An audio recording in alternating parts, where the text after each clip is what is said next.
Dr. Sarah Chen stared at the data scrolling across her quantum computer's holographic display, her heart racing.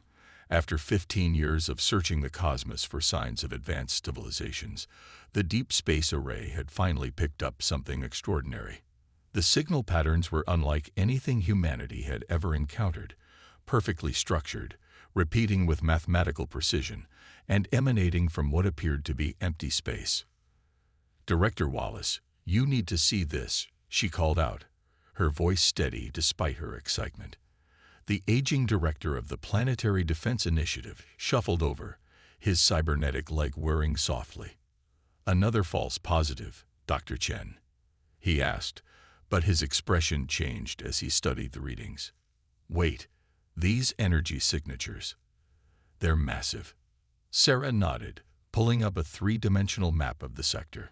"The signals are coming from here, about 40 light-years from Earth. But there's nothing there. No stars, no planets, just empty space. Except," she manipulated the display, enhancing the void. "Something's bending light around that region. Something big." Within hours, every major telescope in the solar system was pointed at the coordinates. The Quantum Entanglement Communications Network buzzed with excitement as scientists from Earth to Mars debated the implications. It wasn't until the James Webb II telescope captured its first infrared images that the truth became clear. They weren't looking at empty space. They were looking at the largest artificial structure ever discovered. A fleet of ships so massive they rivaled small planets in size. The next few weeks were a blur of activity. The United Earth Council convened an emergency session, and the decision was made to send humanity's most advanced exploration vessel, the UES Odyssey, to investigate. As the lead xenorchaeologist, Sarah was selected to join the mission.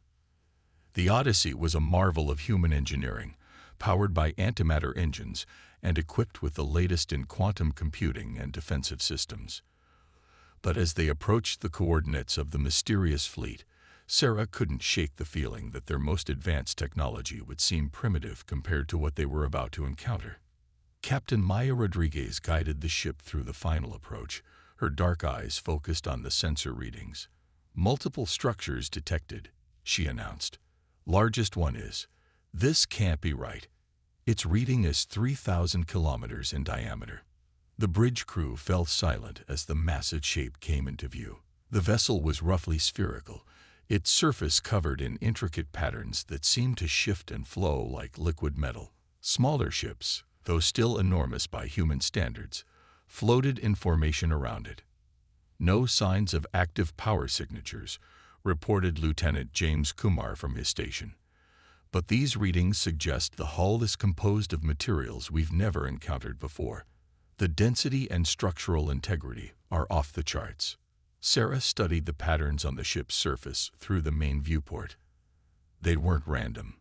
They were writing, mathematical equations, star charts. "This isn't just a ship," she whispered. "It's a library, a record of whoever built it." As they drew closer, something unexpected happened. A beam of light shot out from the surface of the massive sphere, scanning the Odyssey from bow to stern.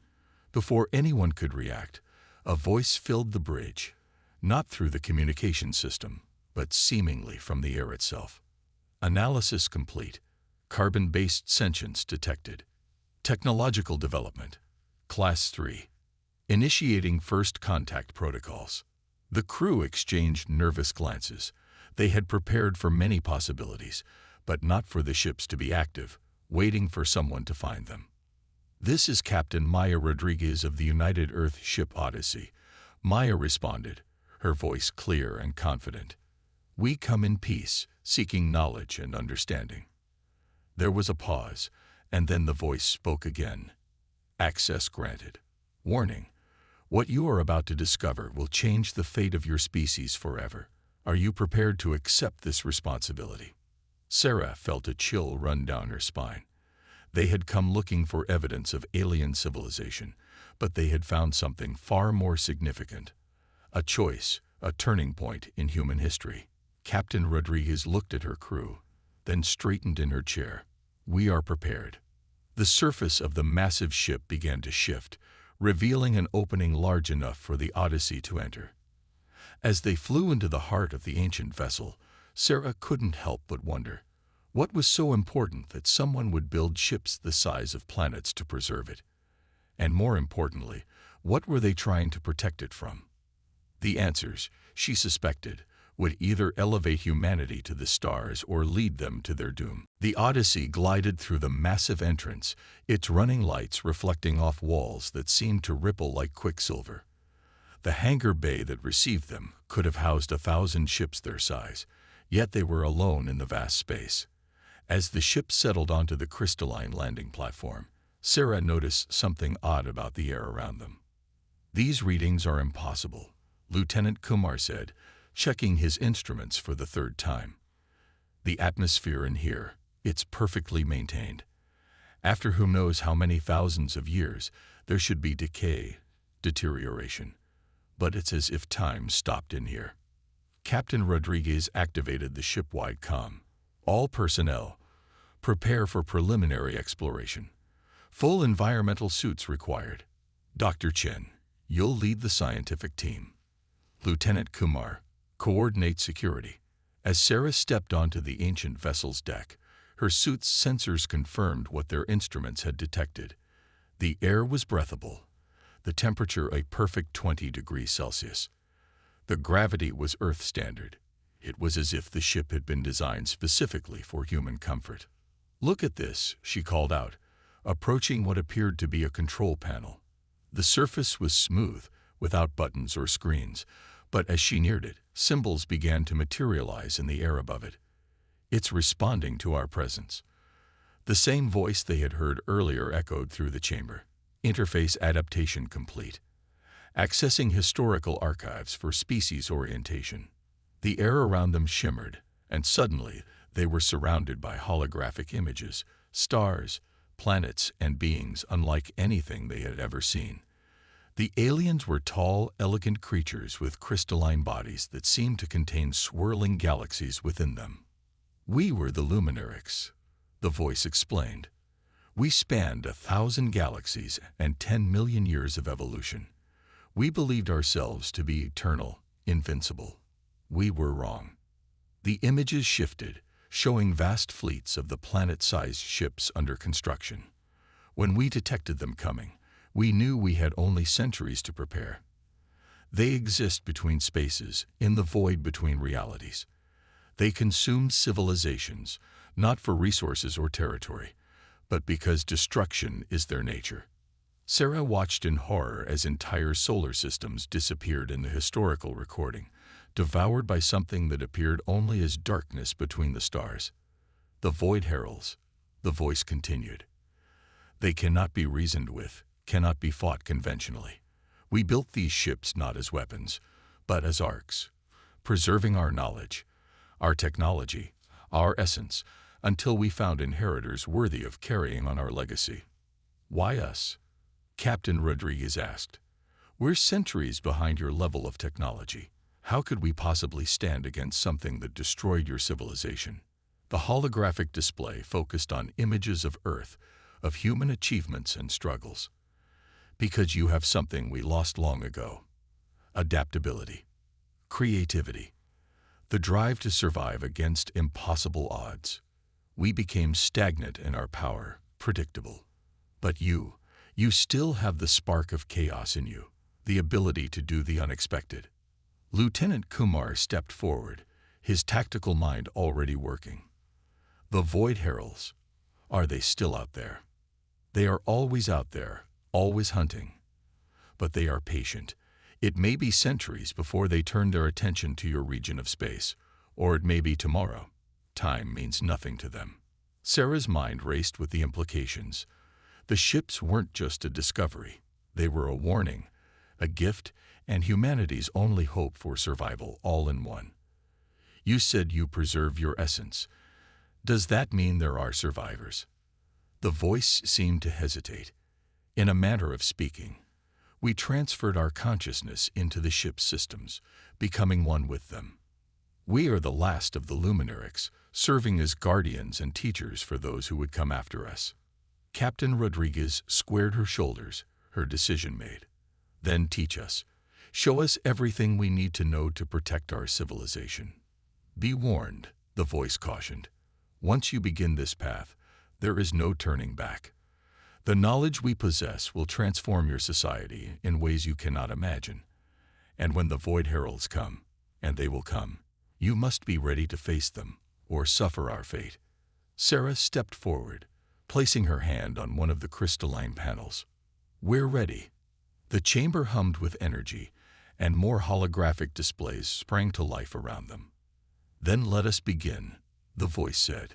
First, you must understand the nature of consciousness itself, for that is the key to our technology. Your minds are still bound by physical forms, but we will show you how to transcend those limitations. As the first lessons began, Sarah couldn't help but feel both exhilarated and terrified. They had come seeking knowledge of the past, but had found themselves thrust into a war for the future, a war that humanity would have to fight with weapons they couldn't yet comprehend, against an enemy they couldn't yet see.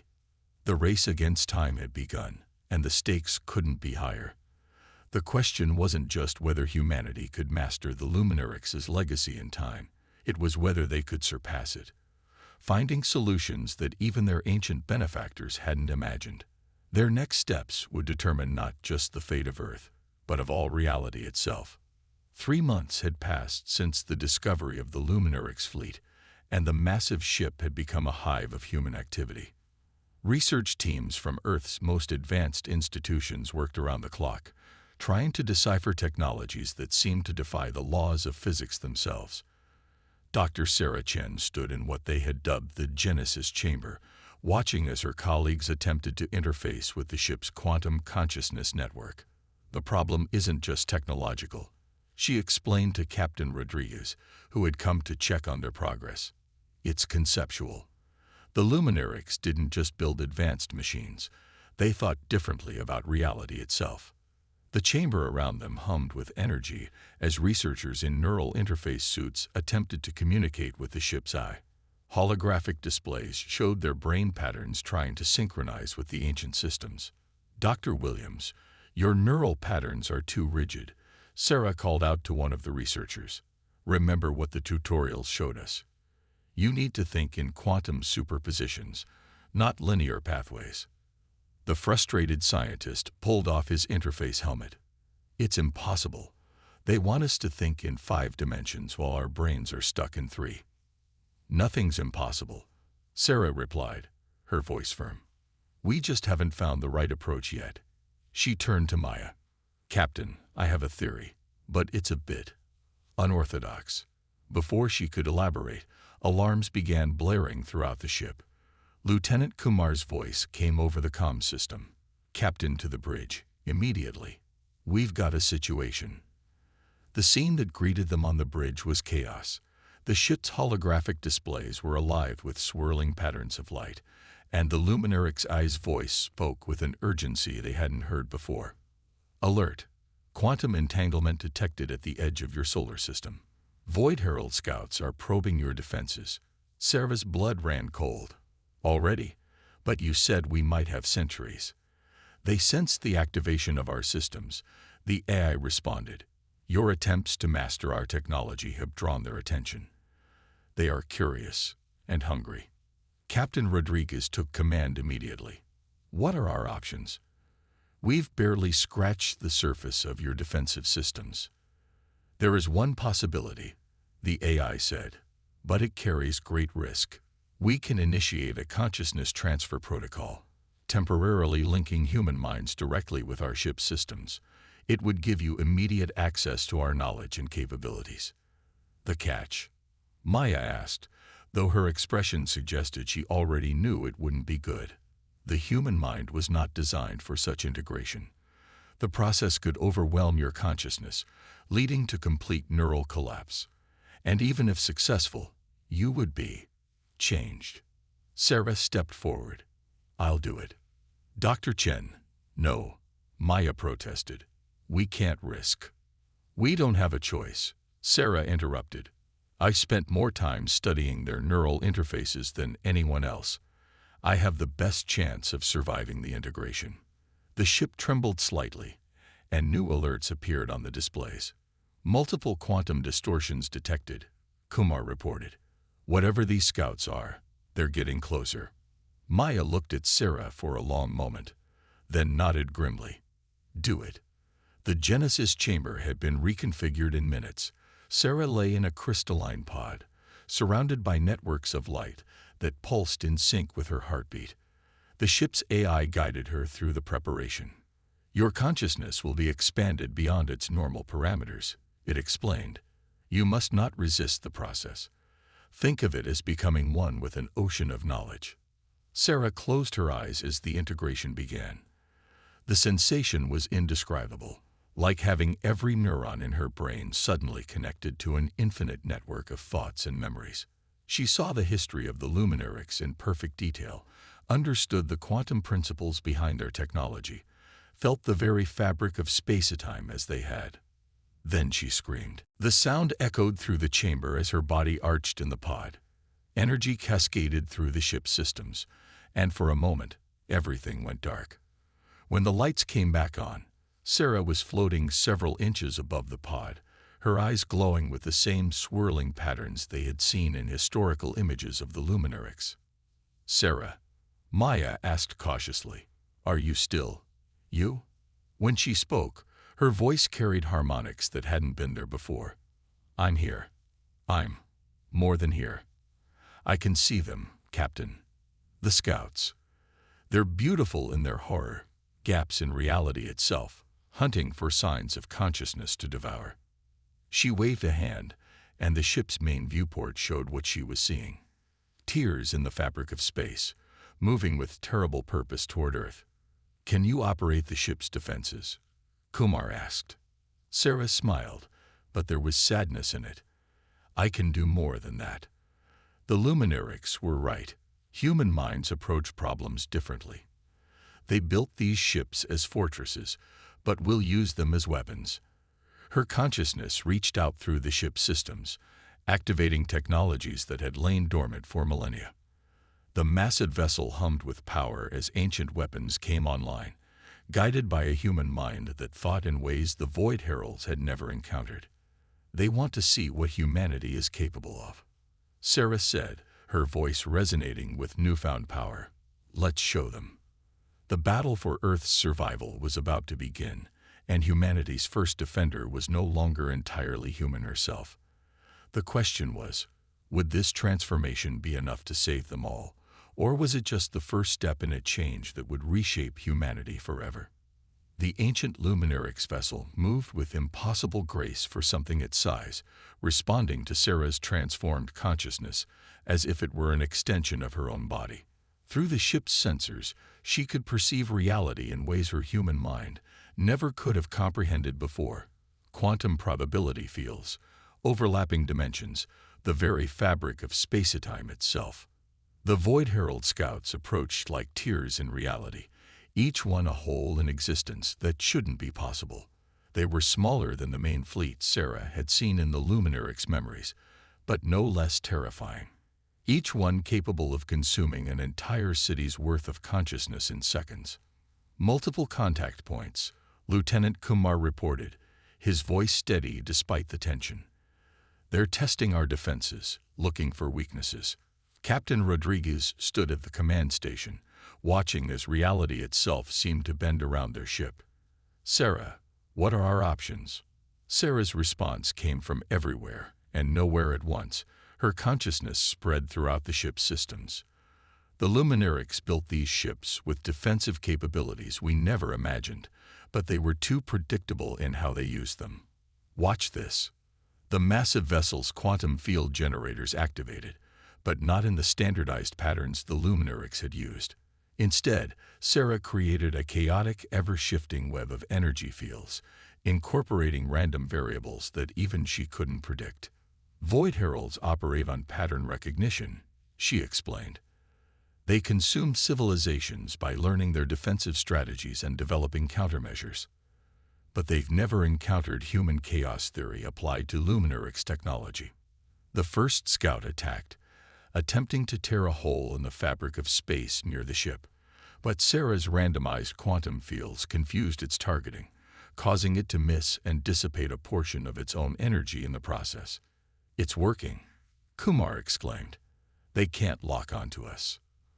But the Void Heralds were quick to adapt. The remaining scouts began moving in concert, their attacks coordinated to overwhelm Sarah's defenses. Space itself seemed to shudder as reality warped around them. "They're learning," Sarah said, her voice tense. "But so are we." She reached deeper into the ship's systems, accessing weapons that the Luminarics had considered too unstable to use. The vessel's hull began to glow with energy as Sarah combined technologies in ways their creators had never imagined. "Sarah," the Luminaric's eye warned, "these system combinations were never tested. The quantum resonance could tear the ship apart." "Sometimes you have to break things to fix them," Sarah replied, her human intuition merging with Luminaric's knowledge. She initiated a cascade of quantum events, using the ship's own mass to create a localized time distortion. The effect was spectacular. The Void Heralds, attempting to predict where the ship would be, found themselves attacking empty space as Sarah's maneuvers took advantage of temporal uncertainty principles. Their strikes passed harmlessly through areas where the ship had been microseconds before, or would be microseconds later. But the strain on both ship and pilot was immense. Warning signals flashed across every console as the vessel's systems struggled to handle the unprecedented power combinations. Sarah's consciousness flickered between human and something else entirely, the integration threatening to overwhelm her transformed mind. "Sarah, your neural patterns are becoming unstable," Maya warned, watching the medical readouts. "You need to pull back." "Not yet," Sarah gritted out. "They're still adapting. We need to show them something they've never seen before, something so unpredictable they can't possibly counter it." She reached for the ship's most powerful weapon, one the Luminarics had never dared to use. It was a quantum resonance cannon designed to fire a beam of pure probability, capable of rewriting the laws of physics themselves within its target area. "Sarah." "No," the AI protested. "The weapon is theoretical only. It could destroy everything within a light-year radius, including us." But Sarah had already begun the firing sequence, her human creativity finding a way to modify the weapon that its creators had never considered. Instead of a single, massive burst, she fragmented the quantum beam into thousands of tiny probability cascades. The effect was like a shotgun blast of alternate realities, each microscopic burst creating a pocket of space where different laws of physics applied. The Void Herald scouts, unable to maintain their form in such chaotic conditions, began to break apart. "It's working," Kumar shouted as their sensors showed the scouts retreating, their very existence disrupted by Sarah's improvised attack. But victory came at a cost. As the last scout disappeared, Sarah's consciousness began to fade, the strain of controlling such power finally overwhelming her transformed mind. The ship's systems fluctuated wildly as her control slipped. "Get her out of there," Maya ordered, and medical teams rushed to the integration chamber. As they pulled Sarah's now unconscious form from the neural interface, Kumar's sensors detected a final transmission from the retreating scouts, a quantum signal sent toward the depths of space. "Captain," he said grimly, "they're calling for reinforcements. And this time, they'll be ready for us." Maya looked at Sarah's prone form being rushed to medical bay, then at the strain showing on her ship and crew. They had won their first battle against the Void Heralds, but the war was just beginning, and their enemies would not underestimate humanity again. "Begin repairs immediately," she ordered, "and get every scrap of data from this encounter to Earth. We need to analyze exactly what Sarah did and find a way to replicate it without nearly killing our pilots." The Luminaric's eye's voice echoed through the bridge. "You have survived your first encounter, but you have also revealed your potential to them. The Void Heralds will return in force, and they will bring weapons designed to counter what they've seen today. Then we'll show them something new," Maya replied with grim determination. "That's what humans do best." As emergency teams worked to stabilize both ship and pilot, the quantum signal from the scouts raced across space toward its destination. The real test of humanity's adaptability was yet to come, and they would need every scrap of innovation and courage they could muster to face it. 1 month after the scout encounter, Earth's solar system had been transformed. The remaining Luminaric ships had been awakened and moved into defensive positions, each now crewed by teams of human pilots working in rotation to prevent the neural strain that had nearly claimed Sarah's life. The ships hung in space like artificial planets, their quantum fields rippling with power. Dr. Sarah Chen stood on the bridge of the flagship, her appearance subtly altered by her continued integration with the ship's systems. Threads of crystalline light occasionally sparkled beneath her skin, and her eyes held depths that hadn't been there before. But she was still fundamentally human, and that was humanity's greatest strength. The quantum arrays are detecting massive distortions at the edge of the system, Lieutenant Kumar reported. The Void Herald main fleet is arriving. Captain Rodriguez nodded grimly. How many ships managed to complete the neural integration protocols? 7, Sarah answered. Not as many as we hoped, but each crew has developed their own unique approach to using the Luminarix technology. The Void Heralds won't be facing a unified defense. They'll be dealing with 7 different human interpretations of how to wage quantum warfare. The first Void Herald vessels emerged from the darkness between stars, massive tiers in reality that made their scout counterparts look tiny in comparison. Where the scouts had been surgical instruments, these were planet killers, each capable of devouring entire worlds. All ships, initialize defense protocols, Maya ordered. Remember your training. But don't be afraid to improvise. Unpredictability is our greatest weapon. The 7 Luminarix vessels moved into formation, but not the rigid patterns their creators would have used. Instead, they arranged themselves in a constantly shifting dance, each ship's movements influenced by mathematical chaos theories and human intuition. Sarah reached out with her enhanced consciousness, connecting with the other integrated pilots. Each one's mind felt different. Some approached the technology like artists, others like engineers or musicians. One pilot, a former video game designer, was treating the quantum weapon systems like the world's most advanced gaming interface. The Void Heralds struck first, launching waves of reality-distorting energy that threatened to unravel the very fabric of space around Earth's defenders. But humanity had been preparing for this moment. The 7 ships responded in ways the Luminarix would never have imagined. One vessel used its quantum fields to create a mirror maze of false targets. Another transformed its defensive screens into a web of microscopic black holes that consumed the enemy's attacks. A third, piloted by a team of mathematicians, turned its entire mass into a quantum uncertainty field, existing in multiple states simultaneously. They're trying to adapt to our patterns, Sarah observed, watching the Void Herald's attacks become more focused. But they can't predict what they don't understand. She initiated her own ship's special modification, a system that transformed human brainwaves into quantum weapon algorithms. Every stray thought, every emotion, every human impulse became part of the ship's defensive matrix. The more chaotic the crew's thoughts, the more unpredictable their ship's responses became. The Void Heralds pressed their attack, their forms shifting as they attempted to counter each human innovation. But for every adaptation they made, humanity produced 3 new variations. When energy weapons proved ineffective, one ship started launching quantum bombs programmed with fragments of human music, creating interference patterns that disrupted the Herald's very existence. This is impossible, the Luminarix Eye observed. You're using our technology in ways that defy its fundamental principles. That's because we don't accept fundamental principles, Sarah replied with a grim smile. We break them and rebuild them into something new. The battle reached its crescendo as the Void Heralds launched their final assault, a massive wave of entropy designed to collapse all of space-time within the solar system. But Sarah had been waiting for this moment. All ships, initiate Protocol Pandora, she commanded.